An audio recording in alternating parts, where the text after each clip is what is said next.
Today we celebrate the feast of the entrance of the Most Holy Theotokos into the temple. The parents of the Virgin Mary, Joachim and Anna, were praying for an end to their childlessness, and they promised that if a child were born to them, they would dedicate it to the service of God. And when Mary reached the age of 3, her parents decided to fulfill their promise, and they escorted her to the temple in Jerusalem. And there the high priest Zacharias, the father of St. John the Baptist, received the Holy Virgin into the temple. On this great feast, I want to say something about children in the Orthodox Church. In the Orthodox Church, infants, after their baptism and chrismation, are full members of the Church.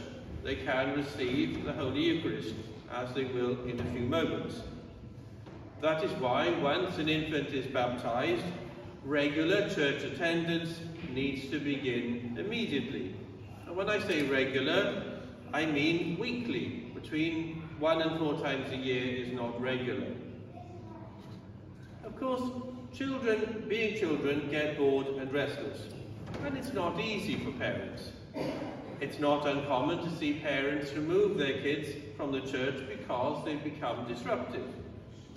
Parents may come to church late so their children don't have to be there for too long. They may also bring toys with them to occupy them and to keep them quiet. The problem with these approaches is that they do nothing to help the child connect with the worship and pay attention to what is going on. And some people might think our worship is irrelevant and too abstract for children. Please remember, I can see lots of children now at the back of the church, that the Divine Liturgy is the culmination of what takes place at home during the week. I'm going to say something about that in a moment. If Sunday is the only day your family gives any thought to God, don't be surprised if your children feel confused and out of place in church. Unlike adults, children cannot put on a show of piety once a week. The shaping and forming of Christian habits and behaviours begins at home. And in the book of Proverbs we read, "Train up a child in the way he should go, and when he is old, he will not depart from it." A very wise saying. The spiritual well-being of children should take priority over their material needs, their secular education, and their preparation for success in the world. Our learning process as Christians does not begin at the age of reason. It begins at birth, and it's an ongoing process. Young children take in what is around them. They learn to adapt to the world they live in. Children are not being bad or misbehaving, they're just reacting to a strange situation, and their behaviour is understandable. But they're all very good and very quiet to do. When I hear what I call the holy noise of children in church, it makes me very happy because it tells me this parish has a future. It's not a mausoleum. We should be worried if we don't hear that noise. We can't expect young children to sit quietly and act like adults because they are not adults. For a child, waiting for 1 minute is like 10 minutes for us. And most children under 6 years old have short attention spans, and they require more attention and support from their parents during the service to help them connect to what is going on. Here are just some suggestions from myself. I'm not a parent, and I'm sure I might be corrected by the mothers later on.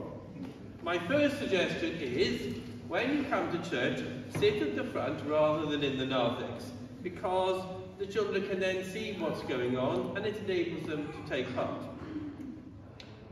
More for very young children, feel free to move around the church.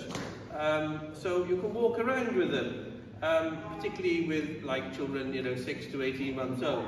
And I've no problem in the service you showing them the icons, provided you show some consideration for certain parts of the service, like the little entrance with the gospel or the great entrance with the holy gifts. Young children will love this. It's encounter with the church and the church building. Obviously, as your children get older, the expectations for their attention should be higher. Remind them when to make the sign of the cross.